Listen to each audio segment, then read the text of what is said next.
pay you for betraying me. I'm going to give that brain of yours a new home in the skull of the Frankenstein monster. The jugular vein is severed, not cut, but torn apart as though by powerful teeth. A werewolf. Last night I killed a man. I didn't know what you were doing. But I did. I wanted to kill. I think they're after Dracula.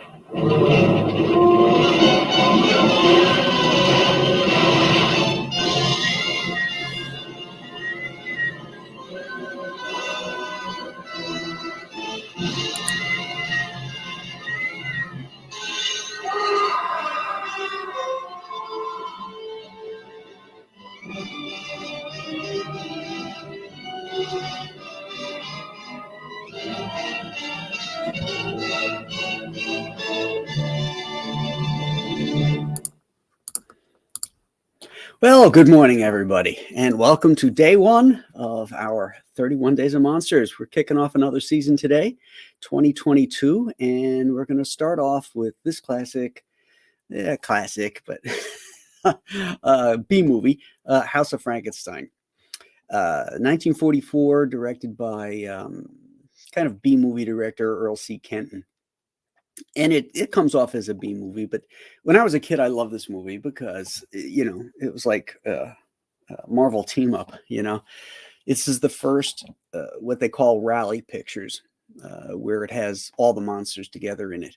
I guess technically the first one would have been Frankenstein meets the Wolfman, and they figure, well, if 2 was good, 3 would be better. And so they add Dracula to this one. And I've read recently that they were supposed to put Karas the Mummy in here too, but that never came about. That would have been an interesting take. And how would you fit that character in here? But it would have been pretty cool. Although, what do you do? Lon Chaney Jr. played the Wolfman, and he played Karas in 3 of the Mummy films. So they'd have to hire somebody else, I think. And he hated that role. This is his worst. He hated wearing all that makeup and the shriveling stuff that they had to put on him for the Mummy. But anyway, this brings Boris Karloff. This movie brings Boris Karloff back to the Frankenstein pictures, albeit not as the monster, but as Dr. Neiman. Your resident mad doctor, and Boris, just like Bela, is great in everything that he does. This is certainly a B movie. The Frankenstein films sort of ran their course by the end of Boris's tenure with Son of Frankenstein. After that, the budgets got less, and the monster itself became much more of a prop than anything else.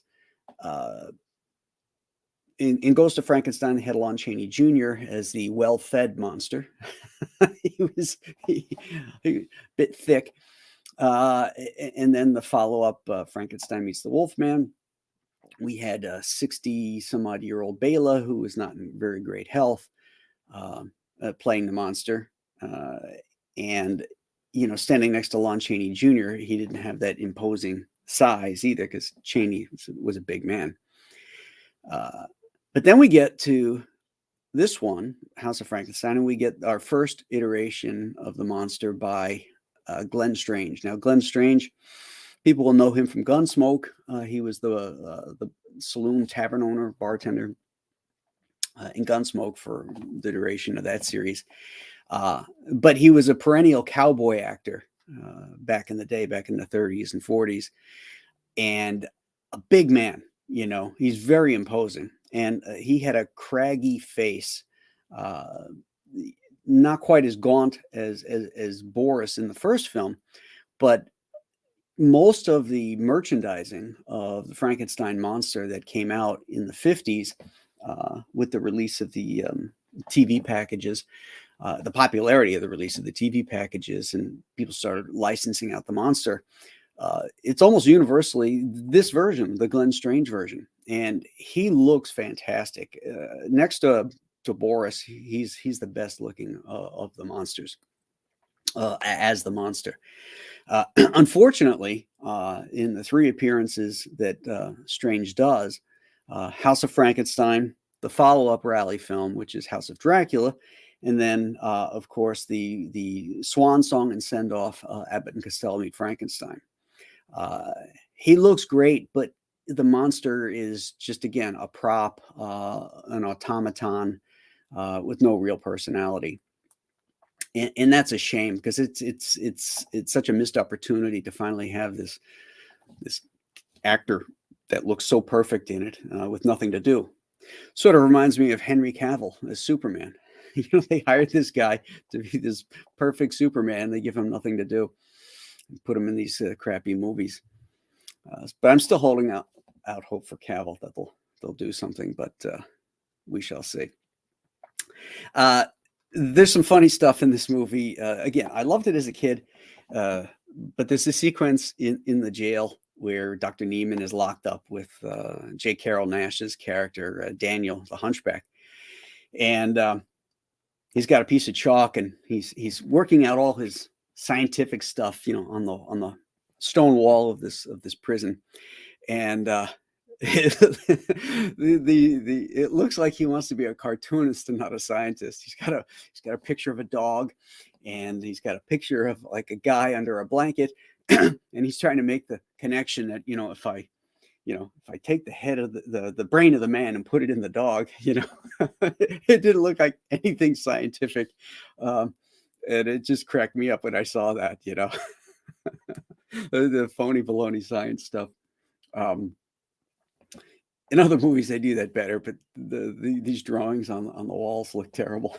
It's so funny. Lon Chaney returns again as the Wolfman, and he's awesome as always, as the put upon Larry Talbot, looking for peace and death. And an interesting thing too is Dracula appears in this one, and it's John Carradine. I guess they wanted Bela to do this, but there was a conflict of scheduling, and Bela was in a play. I think he was doing an on-road version of Arsenic and Old Lace, which Boris Karloff had made famous on Broadway, and couldn't make it. So they hired John Carradine to play Dracula. And what I love about the Universal monster films is at the time they tried to connect them. It was like the first world building in films where they reference previous films. And this is the second appearance of Dracula, outside the 1931 film, because the great Lampini, the showman who ends up getting killed and his identity taken by Boris Karloff in this film, he says that he took the body from the Castle Dracula, although now that I think about it, he says the Carpathian Mountains, when in fact Dracula was in England, when in the castle where he's dispatched by Van Helsing. But again, that's they're trying to connect it, but they don't always get it right. But since this was the second appearance, it was kind of cool that so they're trying to say the original Dracula, and I like their attempts at doing that. It's only upon close scrutiny that you notice some of the flaws. But hey, this stuff was all done on the fly, low budget, bang them out type things in the 1940s. And I'm assuming everybody has seen this thing. It's been around since 1944, so I'm not going to worry about spoilers here. So at the very end, the monster has been recharged, re-energized, and he meets his end with Boris, with Dr. Neiman, in the way that every kid that grew up in the 70s was afraid they were going to die. And I don't know anybody that's ever encountered quicksand before. But I remember watching this and thinking, what a way to go. The monster is, he's walking through the bog and he's carrying Dr. Neiman with him, who keeps telling him, no, not this way, quicksands, quicksands. And he walks into it and they start to sink. And then the monster goes down first. And Boris's head is up there and he's like this, and he takes one last breath, and then he goes down and his hair comes up into the muck and then goes under, and that's the end. And I always thought that was really, really cool. So, it's a decent film. It's a fun Universal monster film. The problem with this one too is that it's almost like it's 3 vignettes. You've got the Dr. Neiman story, and Dr. Neiman meets Dracula, which is a short little interlude. And then you've got the discovery of the Wolfman and the monster never meeting Dracula. That story was over by the time they met them. And almost like chapters in a serial. And then you have the revival of the monster and the Wolfman, who also never meet, or at least never fight like they did in Frankenstein meets the Wolfman. So, and the same thing, but to a lesser degree, happens in House of Dracula. But I think House of Dracula is a better film. It's a little bit more heartfelt in its approach. It's been a long. That one used to be shown less than House of Frankenstein, and I don't know why that was. But so I didn't see it as much. I used to see this one all the time. But House of Dracula, I think, is probably a better film. So anyway, that is our first day for the 31 Days of Monsters, House of Frankenstein. Tomorrow we're going to be talking about a great werewolf film called The Dog Soldiers.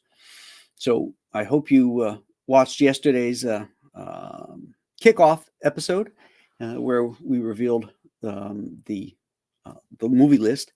But what I'm going to do, I haven't done it yet because I'm too busy. Today is going to be a huge day because we're also launching. Today's the launch date for the Ghosts of Matakumba Key at 11 o'clock here on my channel.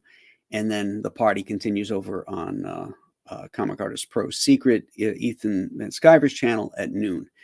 So it's going to be a long and really fun day as we launch this really, really, really great book that I can't wait to show everybody.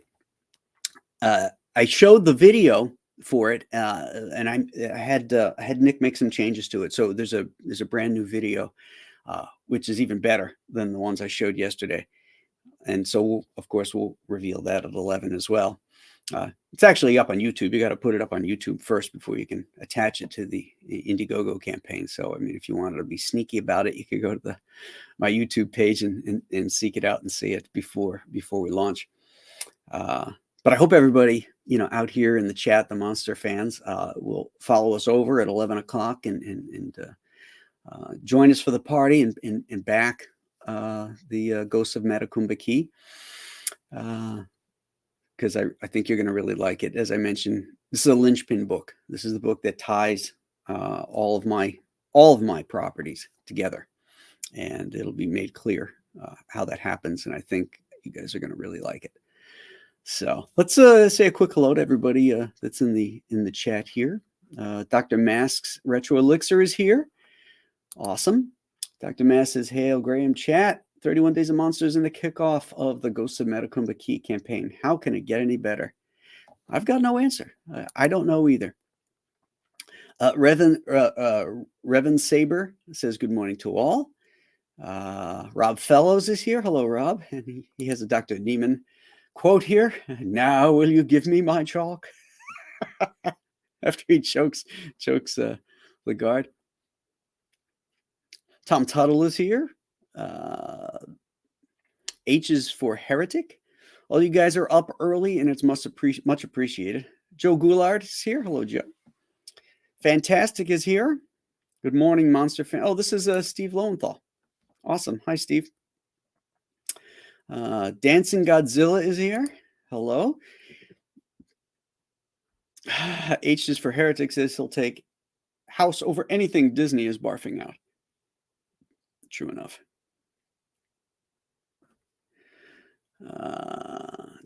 Tara Wombat, hello.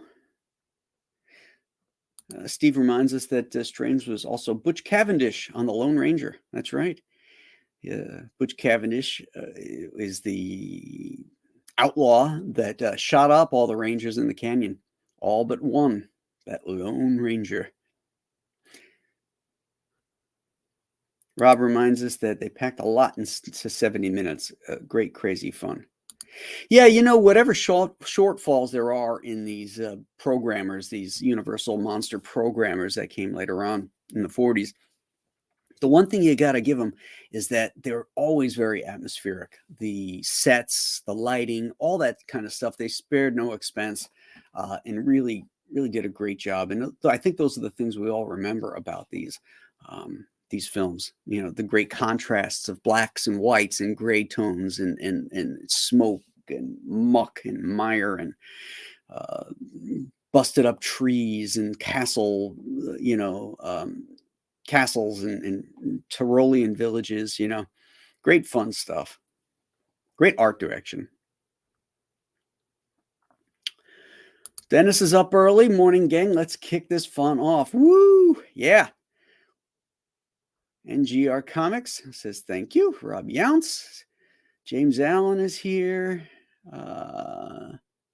Richard Bonk is here. Glenn Strange was second only to Karloff. House of Frankenstein was a great film. Yeah, it's a fun one. Definitely, Richard. And Richard and Mike Barron have a new project out that you guys should check out on Indiegogo called Private American. It's kind of like what if Captain America was done the right way today instead of the woke way that Marvel handles him. Good stuff. Great artwork in there by Richard too. Tubi probably has some of these movies. Killer Squid, when I post the list, I have also next to the film where you can watch it.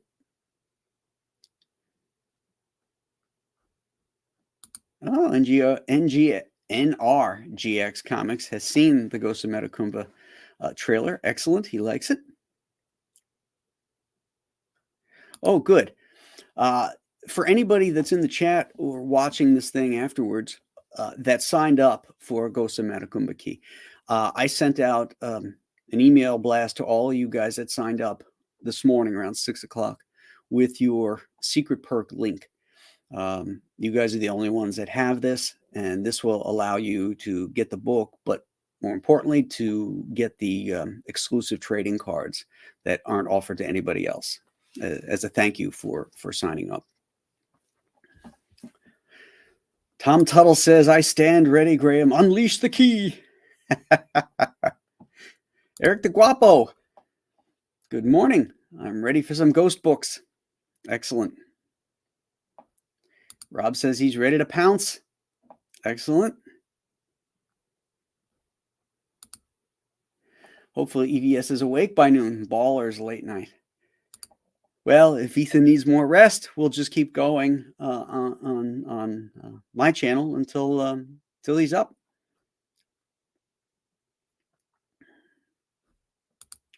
Oh, dude, I am so with you on this. Yeah, I'm exhausted by 9:30. I'll go up, read for a little bit, or scroll around on my iPad, and I'm out like a light. And then, like last night, I woke up at 1 o'clock in the morning, and now I'm tossing and turning. I mean, at least last night I had a lot on my mind because I got up at 5 this morning, sent out that email blast. I had a lot of stuff I had to prep for, download the lists and a lot of stuff to get ready for the shows today. So I had a lot on my mind, so I can at least put that off as an excuse for not sleeping. But so many other nights, I'm like, I'm the same way. I'm just waking up and I've got no reason. Sucks getting old. Hey, Stat Zero is here. Good morning, Stat. It's a good day to launch a horror book. I agree. Oh, Man of War 665 Neighbor of the Beast has been in a blackout since 6 a.m. Finally got power back on the wrap up. Huh. Are you in Florida? I can't remember. Or is it just, some unique thing where you're at where you lost power? Because we lost power a couple times 2 days ago. We had no storms or anything, and evidently some limb came off a tree and took out a power line. We found out later on, but so while this hurricane is raging down in Florida, I got buddies of mine in Orlando that have power, and here I am sitting up here in East Aurora with no storm, and I lose power. Pretty weird.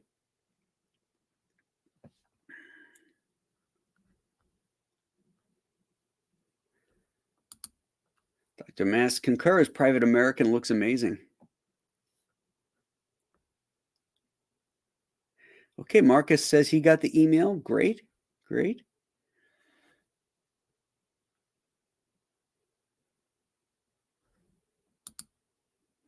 Turned 54 on Labor Day. After a year of retirement, I forced myself to stay up till 11, or I am up at 2. Yeah, I think that's probably what I need to do.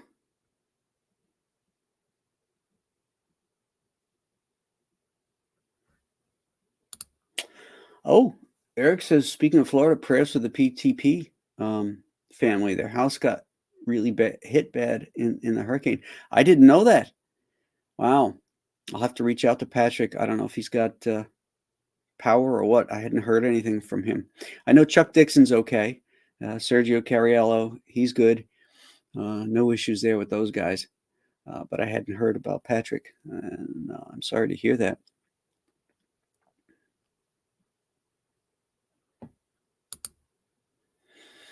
NRG, check your spam folder just in case it got stuck in there, because there was a video was attached to it. So sometimes those things, depending on your email systems, flag them and stick them into your spam. So, Man of War is in NOLA. It was just a freak outage for around 8 square blocks. A squirrel must have made friends with a transformer. Oh yeah, all that stuff happens. But I'm glad you got power back on. It's such a pain in the ass. You feel like you're locked in, with nothing to do. God forbid I should pick up a book when the power goes out. But ours happened in the daytime, so we had daylight, so that was good.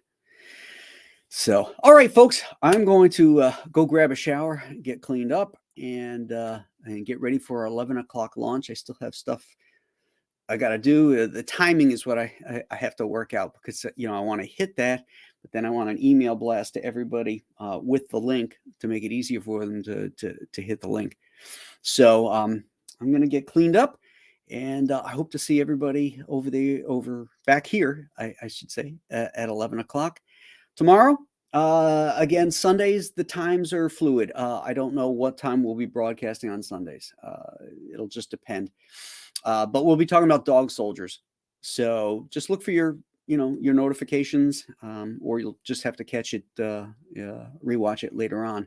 And then, of course, Monday through Friday, it's a solid 8 o'clock. 8 a.m. Saturdays are a solid 9. So thanks again for tuning in, guys. Again, I hope to see you a little bit later. Have a great weekend, and let's go some Matakumba Key. See ya. Bye-bye.